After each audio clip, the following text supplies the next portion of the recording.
Now, I think I speak for everyone when I say Ghost of Yotei will be a Game of the Year contender. We are officially 2 months away from experiencing the follow-up of what is widely considered to be Sucker Punch's magnum opus, Ghost of Tsushima. What a brilliant way to start off the 2020s. Sucker Punch's take on the beauteous island of Tsushima and their heart-wrenching, captivating story of Jin Sakai enraptured audiences, so much so that its creative and game director became christened as the official ambassadors of the actual island. Today, they're gearing up for the next chapter of the Ghost IP, introducing us to a brand new protagonist, Atsu, a female nomad on a quest for vengeance. Certain ilk took exception to this character, and you could probably guess who in a literal yaktosecond. Where's my Japanese himbo, bruh? I need to see his tight ass. Jin Sakai, the lead character of Ghost of Tsushima, is absent in Ghost of Yotei, naturally since the game literally takes place like 300 years into the future. Caused a relatively mild uproar from the "I swear I'm not a snowflake, but you guys all are" community, accusing the upcoming sequel of being woke garbage. Several labels have already been pinned on Atsu: girlboss, DEI, pretty much every other buzzword you'd expect from these poorly programmed NPCs. From the moment Ghost of Yotei was presented to the masses, these brain-dead takes came pouring in, hawk-toing on the labor of love and effort that's clearly been poured into this game, all because a certain block of grown men can't cope with the idea that new characters, who just so happen to be of the opposite sex, can't exist. So obviously, right, there's two sides to everything. I do think there are people out there who are legitimately bummed out that they can no longer play via the perspective of Jin Sakai the samurai anymore, because he was definitely a very compelling central figure of the previous game. I get it, people do be scared of the unknown, and I'll even give leeway to the my preferences position. I can't play as a sandwich maker, bro. I can't relate to femininity, which, by the way, despite being a valid preference, is the dumbest reason I've ever heard for not wanting to play as a woman. What is the scale of relatability, and how is that measured? Did you relate to the literal God of War Kratos? What about Ratchet and his bestie Clank? I know damn well I couldn't relate to Jin Sakai one bit because,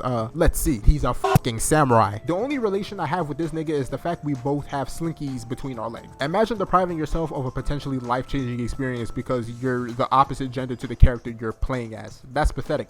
I'm sorry, but you do you, boo. The people I'm talking about in particular, the new snowflakes on the block, tend to possess this sort of opinion as some kind of window dressing for the viewpoints they truly hold. This phrase is used pejoratively to describe female characters who are believed to exist purely to check a box, because never, under any circumstance, can creatives organically execute the vision they have. It's always got to be connected to some ulterior motive when it's a woman, especially if they're deemed not as attractive. Some of these clowns are saying she's ugly. She's cute to me. Literally just looks like a normal Japanese female who would have lived during that time. She obviously isn't bedizened with makeup, since girl is literally wading through tall weeds and muddy terrain. Atsu is an example of a grounded depiction of a 1600s Japanese female who knows a lot about fighting. I've always been of the idea that the girl boss archetype was this super obnoxious, can't take no for an answer, superficial man-hating dweeb, and if my assumptions were correct, I don't see any of those vibes coming from Atsu. I love how the girl boss label is extremely selectively utilized by these retards. By Wu Chang and Eve, not girl bosses. Atsu, nah, that whole a girl boss. Sure, all three characters know how to throw down, are capable and demure. Demure.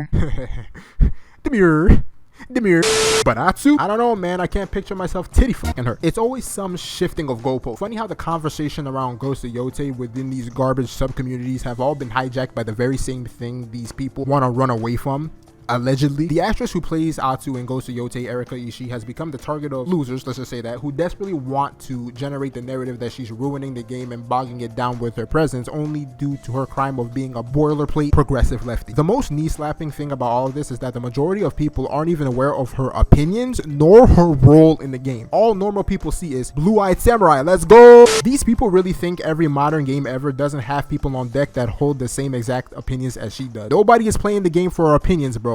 You guys are just like those Hogwarts Legacy weirdos. She thinks men can't be women, so please don't play this game. I, for one, can't see how someone could look at the reveal and stay to play deep dive for Ghost of Yotei and come out of it thinking, yup, there's something wrong with this. Ghost of Yotei is about a woman travailing the lands, hunting down the killers who murdered her family. Bro, that's Kill Bill. If Kill Bill released today, these losers would probably be calling it woke. But you see, Quatch it, women aren't stronger than men. What's your point? Gargle semen. There's literally no world where a female is more adept than a man at using a Zord, especially in a video game, no less. It's totally believable seeing Jin Sakai taking down an army of Mongols with expert precision by himself. I'm smart, I am. Trust me, I like to escape reality.